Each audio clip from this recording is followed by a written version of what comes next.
I raised my sister alone. At her wedding, her father-in-law insulted me in front of everyone until I stood up and said, "Do you even know who I am?" His face went pale. My name is Mark Halden, and at my sister's wedding, I wasn't a guest. I was a shadow in a tailored navy suit, standing near the back of the reception hall with a glass of champagne I hadn't touched. I watched people laugh, dance, and toast to futures they assumed were golden, while I stayed in the quiet, out of sight, but not out of place. That's when he walked by. Roland Rowe. White hair, silver cufflinks, the kind of man who always walked like the room belonged to him. He glanced around the crowd, like he was scanning for stock prices and social value, then swept right past me. No nod, no smile, not even the polite flicker of acknowledgement people give to waitstaff. Just a breeze of cologne and dismissal. I stood still. I didn't flinch, didn't follow him with my eyes, didn't say a word. I just sipped the drink, the bitter kind that burns a little, and let the moment hang. Because I already knew who he was, and more importantly, I knew something he didn't. He saw me as nobody, maybe a cousin from the poor side, or just the brother of the bride with no role worth remembering. But he didn't realise that the company he'd spent the last 8 months trying to acquire, the one his logistics firm was now quietly dependent on, I co-founded that company, built it from scratch, grew it out of sleepless nights and second jobs just to make sure the girl in the white dress he called family had a roof over her head. But men like Roland don't look beyond the surface. They don't see the effort behind the polished shoes, the calluses beneath the handshake. They see titles, last names, and expense accounts, and when those aren't visible, they assume you're nothing. That used to sting. Used to make me want to interrupt the moment, throw down a resume or a bank statement just to see their expression change. But not anymore. Not tonight. Tonight, I wasn't there to impress anyone. I was there because my sister Lily asked me to be. That was enough. Still something about the way he moved through that room like he owned it. It scratched at an old bruise. So I let myself imagine it. Just for a moment. What would it be like if the truth slipped out? If someone handed him my name, not as the brother, but as the founder? If he knew I'd turned down his offers? If he realised I'd built the backbone of the system his empire leaned on? That moment wasn't here yet. But it was coming. I didn't need to chase it. It would come to me. And when it did, it wouldn't look like revenge. It would look like balance. Like the kind of justice that doesn't need volume to be heard. Just timing. So I waited, silent, still, and smiled to myself as Roland raised his glass across the room, toasting a future he thought he understood. It was finals week when the phone rang. I was 20, buried in notes and caffeine, halfway through an all-nighter in the campus library.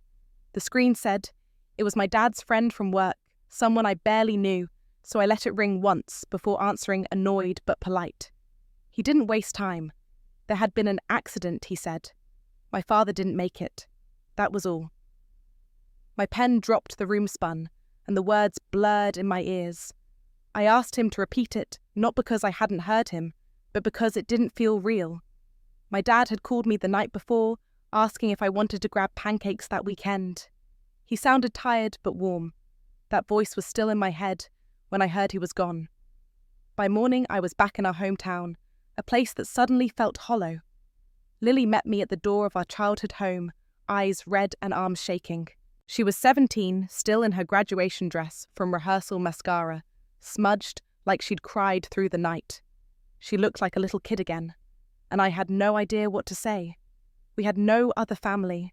Our mum had walked out years before chasing something better on the West Coast. No cousins close enough to step in, no aunts or uncles who knew us beyond holiday cards. Just 2 names on a lease and a pile of grief that didn't come with instructions. The funeral happened in slow motion. Flowers, hugs, handshakes, condolences, then silence. That kind of silence that presses down on you like a weight. When everyone leaves and you're still standing there, unsure of what to do next. That night, Lily sat cross-legged on the couch, hugging a pillow to her chest. She didn't say anything. I didn't either. I just sat beside her, numb, staring at nothing.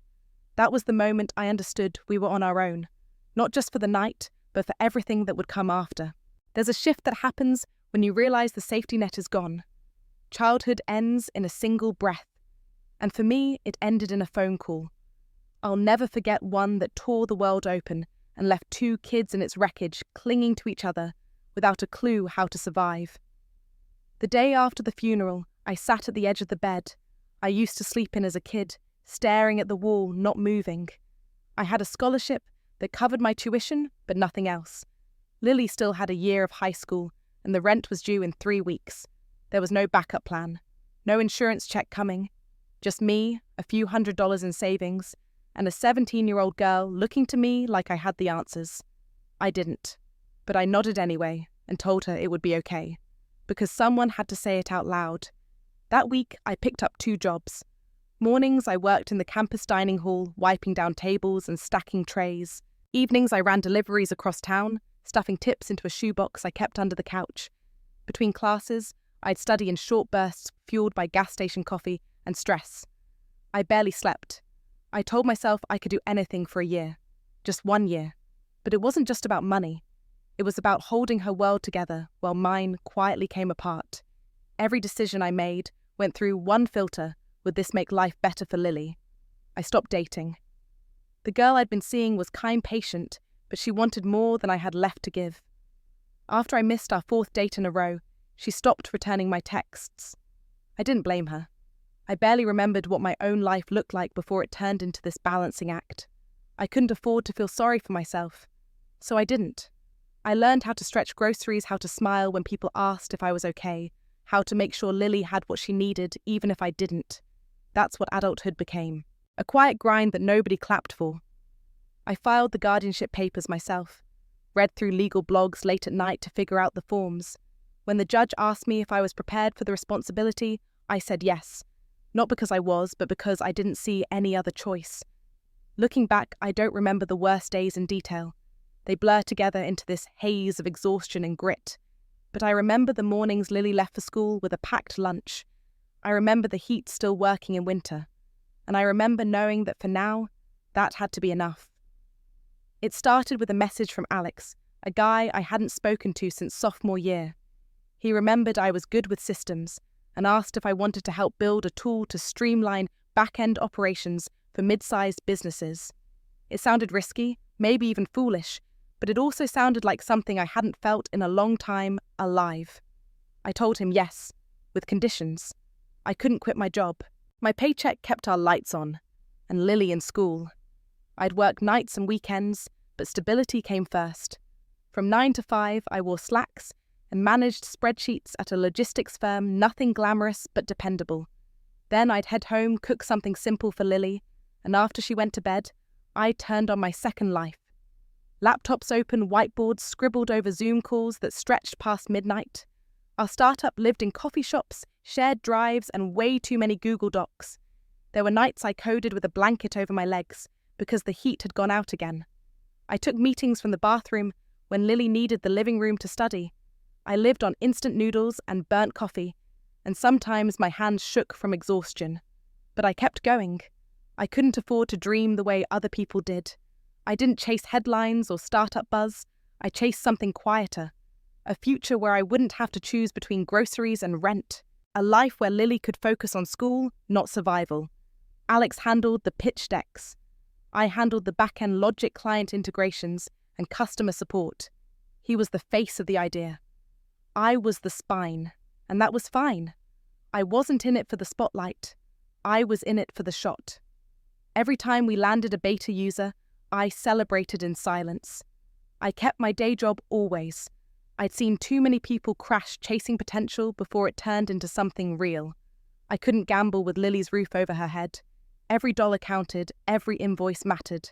I treated the business like it already had mouths to feed. Because it did. There were arguments. People left. We hit dead ends. But I stayed. Not out of pride, but because I couldn't walk away from something I'd poured so much invisible effort into. I wasn't just building a product. I was building a way out. One late night at a time. Quietly, steadily, and always with purpose. The first time we made the news, I didn't even know. A client had mentioned it in a meeting, saying they saw us featured in a piece about fast-growing SaaS companies that were flying under the radar. I found the article later that night, halfway down the page, our logo tucked beside a quote from Alex. He looked good, confident, polished. I smiled to myself, closed the browser, and went back to updating a client's API documentation. The recognition was nice, but it didn't change what I had to get done by morning. Over the next few months, the pace picked up. More demos, bigger clients. Our inbox is filled with investors asking for meetings, publications, requesting interviews. Alex took most of it. He was good with people, had a way of making our journey sound inspiring without exaggeration. They called him the visionary. I didn't mind. He earned that space, and I never needed it.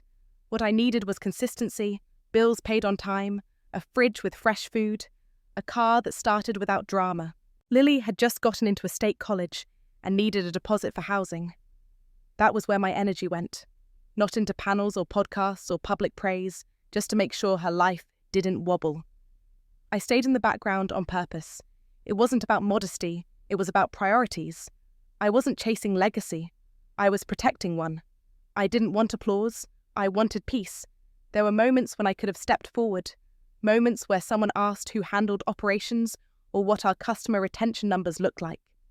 Alex always gave credit, but I kept my name off the speaker list declined photo ops and said no to profiles, not because I didn't care, but because I'd learned the hard way how fragile recognition could be. I'd rather build something sturdy than something shiny. Lily never asked about the business.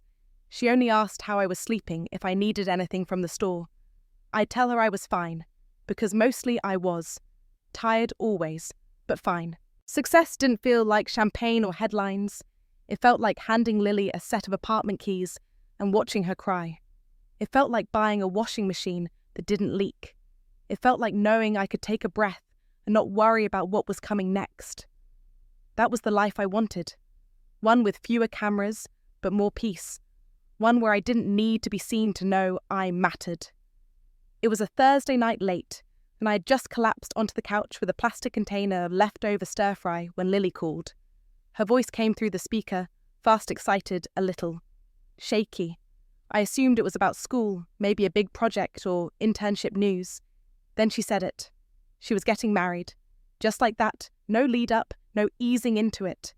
My fork froze halfway to my mouth. I must have asked her to repeat it, because the next thing I heard was his name. Ryan. They'd been seeing each other seriously for over a year, she said, but she hadn't told me because she didn't know how. I didn't say anything for a few seconds. I was still stuck on the word married. Not that I didn't want that for her. I did. But it was fast.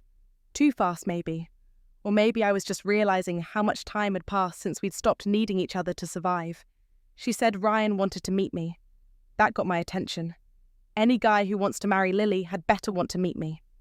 I wasn't just her brother, I was her parent, her emergency contact, her shoulder, during every hard season.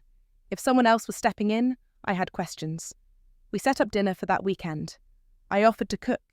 Something casual, low pressure, the kind of setting where I could really see who this guy was. He arrived 10 minutes early with a bottle of wine and a bouquet of fresh tulips. Good start. Polite, well-dressed, a little too polished, but nothing I could fault outright. He listened when Lily spoke. He laughed in the right places. He cleared his plate without acting entitled. I kept trying to find something wrong with him, some reason to hit pause. But I didn't. He seemed like a decent man. Then I asked his last name. It came up naturally, just a pause in the conversation, when I said it aloud. Rowe. The word hung there for a second. I turned it over in my head, like a coin. Rowe. Something in my chest went still. I asked if he was related to Roland Rowe. The pause that followed was brief, but not brief enough. Ryan nodded. He was his father. I didn't react, didn't flinch, just took a sip of water and nodded. The dots connected instantly. Roland Rowe, the CEO of the logistics firm that had been aggressively courting our platform for months. He'd sent polished emails filled with empty praise and veiled offers, all while treating us like a small-time vendor he could swallow with one signature. And now his son was sitting in my kitchen. I looked at Lily. She was glowing. Not nervous, not pleading, just happy. She hadn't looked that light in years. I glanced at Ryan. He was watching me closely now, probably wondering if I was going to say something. I didn't. Later, while Lily was in the kitchen, I asked Ryan how much he knew about our business. He said a little. Enough to know his dad had an interest, but not enough to be involved himself. I believed him, mostly. That night, Lily pulled me aside and asked if I was okay. I told her I was. I meant it in a way. I was surprised, yes, caught off guard, but I'd seen something honest between them, something kind. That mattered more than a name. I told her I was in her corner, that if she was sure, I'd support her, because that's what love looks like when it's grown up. It doesn't need to be controlled. It just protects even when the situation gets complicated. I didn't tell her about the connection to the company, didn't want her worrying or second-guessing. This was her life, her choice, and if Ryan truly wasn't like his father, then maybe I could find a way to live with that, even if the past lingered in the background. Some truths can wait. Timing matters. And besides, I had a feeling this wasn't the last time I'd be shaking hands with a Roe. The family gathering was held at a country club north of the city. White tablecloths, name cards with gold trim, the kind of place where the staff wore gloves, and the valet parked cars that cost more than my first year of rent. Lily had asked me to be there. So I shaved, wore my best suit, and showed up on time. The moment I walked in, I saw him. Roland Rowe. Tall, silver-haired, built like someone who paid for personal trainers and never missed a tea time. His eyes swept the room in a single, practiced glance, pausing briefly on me, then moving on without recognition. He didn't know who I was. Not yet. When we were finally introduced, it was quick. His handshake was limp, his tone distracted. He glanced at my shoes before saying something like, "Oh, you're the brother." I assumed her father would be here. I told him our father passed away some time ago. He gave a slight nod, like he was acknowledging a cancelled meeting, and turned to someone else before I finished my sentence. I didn't correct him. I didn't explain who I was or what I had done for Lily. He didn't ask. Instead, 10 minutes later, he circled back with the kind of smile you reserve for networking events, and asked what I did for a living. His voice carried the familiar cadence of a man gauging status. I said I worked in corporate, true in its most technical form. He nodded politely, the way someone nods when they've already decided you're not worth remembering. Then he moved on again. I stood there with my drink watching him joke with a partner from some firm he probably played golf with. He had no idea who I was, no idea that I'd read his acquisition pitch 3 months earlier and marked it for what it was, a lowball wrapped in compliments. And I realised then I didn't feel angry. Not really. I felt calm, grounded, because I didn't need him to see me right away. I just needed him to reveal who he was when he thought I was no one. And that part was already done. That night I told Alex what happened. He laughed and said the universe really knew how to set a stage. I didn't respond. I just stared out the window, the city lights flickering against the glass, and thought to myself, not yet, but soon. Timing always mattered more than titles. I wasn't planning to speak. My name wasn't in the program, and no one had asked me to give a toast. I had walked Lily down the aisle, stood in the photos, and raised my glass when appropriate. That felt like enough. I wasn't here for attention. I was here for her. But just as dessert plates were being cleared, a woman from the catering staff tapped my shoulder. She said I was up next, for a speech. I blinked, confused. There must have been a mistake, but she pointed toward the mic, already waiting, the crowd already quieting. I stood, adjusted my jacket, walked slowly to the front. I didn't prepare anything. I didn't need to. This story had lived in me for years. "Good evening," I said. "My name is Mark Holden. I'm Lily's brother." That got their attention. The room shifted just slightly. Conversations faded. Forks stopped. I let the silence settle before I spoke again. What most of you don't know is that when Lily was 17 and I was 20, our father passed away. It was sudden. We had no warning. No mother to lean on, no one else to call. So it was just us. I was still in college when it happened. I had no savings, no plan, just a sister who needed me. And I made a choice. I would become whatever she needed. A parent, a friend, a constant.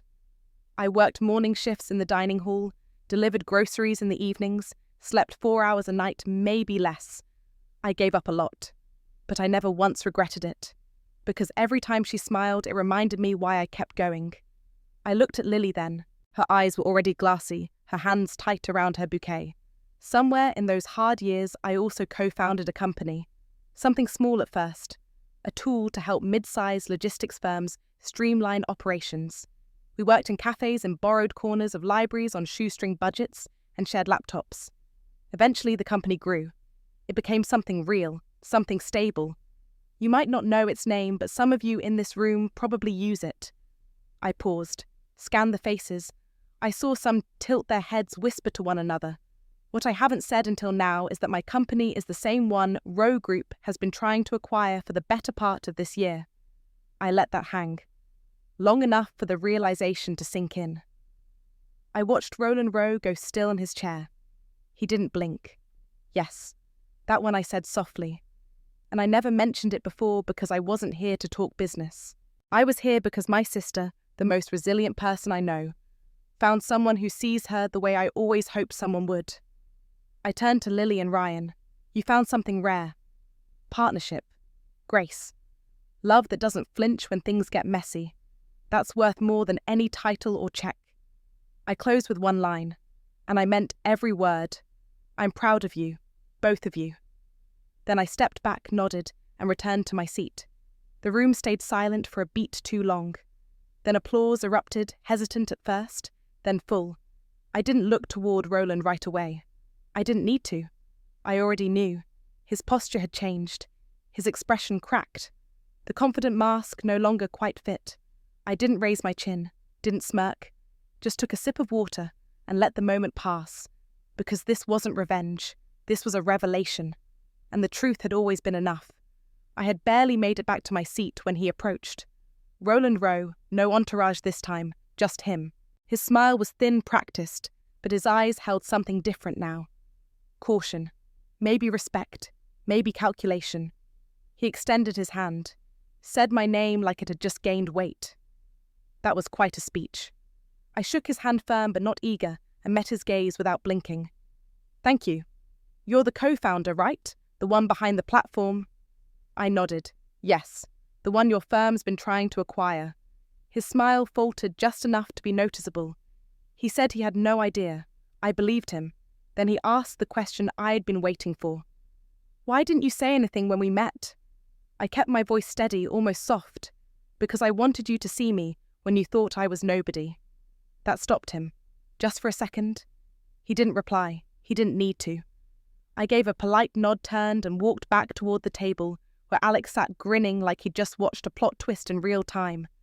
We never sold the company to Row Group. Not because of pride, not even out of anger. Their offers were generous, competitive on paper, but I've learned to look past numbers. I've learned to pay attention to the kind of people who only show you respect after reading your resume. That kind of respect doesn't hold. It bends with leverage. It disappears in silence. And I don't do business with men who measure worth only after learning your title. We stayed independent, built steadily, grew on our terms, and ironically, Row Group still licenses our platform to this day. Their employees file support tickets like everyone else. They get answers quick and professional, always polite, never personal. Roland stayed civil after that night, distant but not dismissive. Something in him had shifted. Maybe not enough to change him, but enough to make him pause. That was enough for me, because I didn't need a win that made headlines. I needed a life where I could sleep easily, knowing I never traded my values for applause. Some victories are quiet. Quiet, but they echo. Long after the room has gone still, Lily smiled the entire evening. Not the polite kind people wear for photos, but the real kind. The kind that comes from knowing you're safe, seen, and loved. I watched her dance, laugh, and lean into Ryan without hesitation. She was light, unburdened, and I realized I hadn't seen that look on her face since before everything fell apart. That smile, that was it. That was the return on everything I had poured into those years. The missed sleep, the forgotten dreams, the long shifts that blurred into each other. It all came back to that one expression on her face. Peace. Not just survival, but peace. People think legacy is about empires, about names on buildings or checks with a lot of zeros. But I know better now. Legacy is who you protect when no one's watching. It's the life you help someone build when they don't even know you're holding the walls up. I didn't need the spotlight. I just needed to know she would be okay. And now she is. That's more than enough, because in the end we don't rise to be seen. We rise so the people we love can stand tall without fear. That's the only success that ever mattered to me.